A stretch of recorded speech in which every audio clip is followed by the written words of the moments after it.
आदेश काढलेला आहे, तो आदेश जोडून आम्ही ती यादी देतो. त्यांचे फोटो मोर्चामध्ये कुठं आलाय तो, आता आपल्या विरोधात मोर्चा काढतील, ते पादरी ठोकून काढा म्हणल्यानंतर आता ते जरा पिसाळले असतील, तर ते मोर्चात आले का त्याचा व्हिडिओ शूट करा, तो सुद्धा आपण पुरावा म्हणून वापरू शकतो.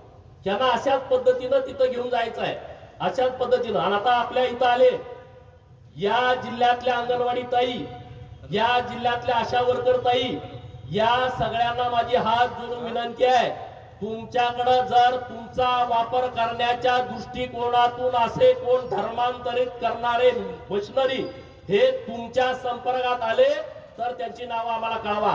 गावात आता कुठेही दिसला ठोकून काढा.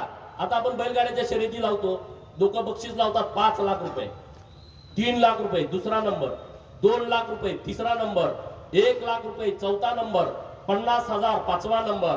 आता तुम्ही बक्षीस अशी लावा, गावात कोण धर्मांतरण करायला आला त्याला ज्याला ठोकून काढेल त्याला 5 लाख रुपये, दुसऱ्याला ठोकून काढेल त्याला 4 लाख रुपये, तिसऱ्याला ठोकून काढेल त्याला 3 लाख रुपये, आणि ज्याला पूर्ण त्याचा सैराट करून टाकेल त्याला 11 लाख रुपये.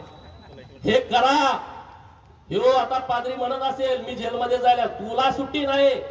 ऋतुजाचा जीव गेलाय आमच्या, अरे तिचा जीव गेला.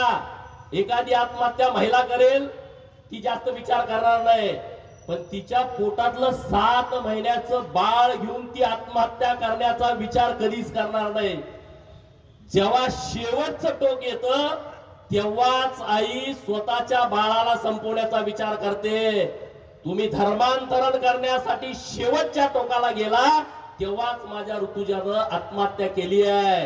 त्यामुळं तुम्हाला इथून पुढच्या काळामध्ये अजिबात सुट्टी मिळणार नाही, आणि याचा विचार नीट करूनच सांगली जिल्ह्यातल्या आता कुठल्याही ग्रामीण भागामध्ये जावा. नितेशराजे म्हणले अख्खं गणपुरी गाव कन्वर्ट झालेलं नाही, त्यातली 8 कुटुंब आहेत त्यांनाही दाब देऊन ती गप झालेली आहेत. जे कुणी आता गावाकडे कन्वर्ट होण्याचा विचार करताय, पहिला